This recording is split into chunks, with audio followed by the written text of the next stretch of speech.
Aqua Hoshino is a really well written protagonist that I think fits really well inside of a series like Oshinoko. Aqua just has the right personality to be the main character of a series like Oshinoko. Aqua is someone who uses his knowledge to his advantage in a lot of situations. He can definitely be caught off guard, but he is always someone who has a plan and is able to execute on that plan. And even when he is caught off guard, he is able to change his plans on the fly to reflect what is happening in any given situation. Aqua doesn't necessarily have the best personality, but when he cares for someone, he cares for them a lot. Like, look at how he treats his sister. He goes out of his way to make sure she is safe and doesn't have to deal with a lot of the dark sides of the entertainment industry. We can see him slowly opening up to people like Kana and Akane as well, but he hasn't quite reached that stage yet. He is more calculative towards those two than caring, but he does still have a level of trust and care for them, which I think makes his personality really interesting. That calculative nature of his is actually one of my favorite parts of his character for me. He is very manipulative and he never lets anybody know what he's really thinking. Sometimes that works in his favor, and other times it makes it hard for him to grow closer to people or whatever.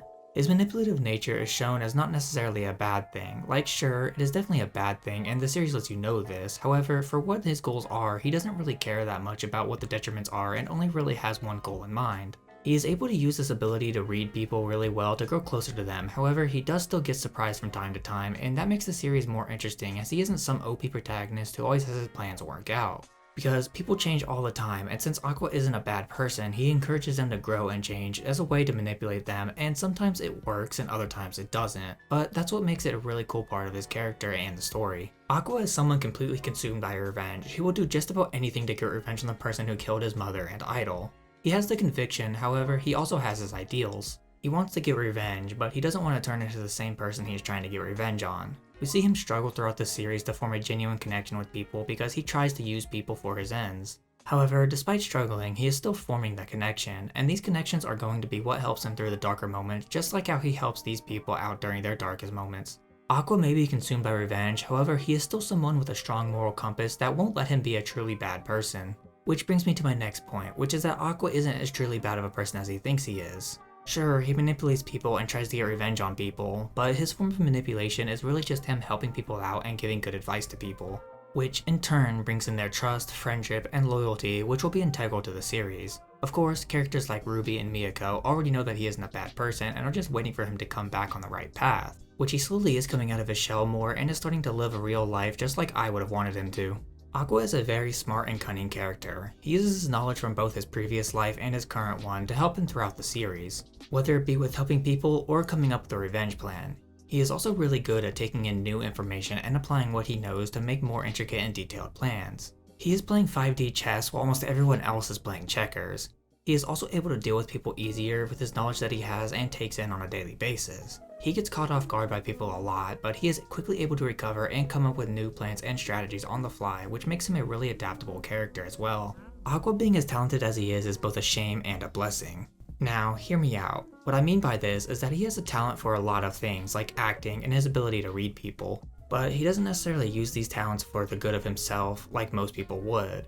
He only uses these talents as a way to help him in his quest for revenge. He only wants to take advantage of his talents as a means to an end instead of because he actually wants to work hard and improve himself so he can do whatever he loves. He does love acting, but he just doesn't have the drive or passion for it like say Akane or Kana do.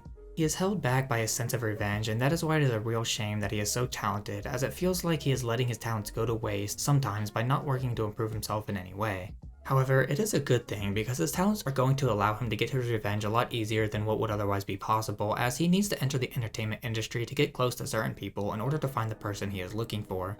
Now, this might be quite strange to bring up, but let me cook for a second. Aqua is a mama's boy, and that's not a bad thing per se. He just cares about Ai a lot. He has this infatuation with her from his previous life and how he was a fan of hers, but that's not what I'm talking about. He does also genuinely have a connection with her in the sense of her being his mother as well. And he holds that relationship very dear. And I know this because even if you were a die-hard fan of somebody, you would not go as far as he does to get revenge for their death. He has this special connection with her that only one other person in the world has, and he tries to hold on to it, which I think is actually a nice thing and makes his character way more human for sure. Aqua is a main character who is both fit for the role and not fit for the role. He is someone who is balanced out really well by his sister Ruby, who is much more bubbly and fun. However, his personality works for him as his goal to get revenge, and he's willing to sacrifice a lot to get there. But he is also quite kind, which he won't admit, which that dichotomy makes his character way more entertaining to see develop on screen. So if you think about it, his character is perfect for a series like Oshinoko.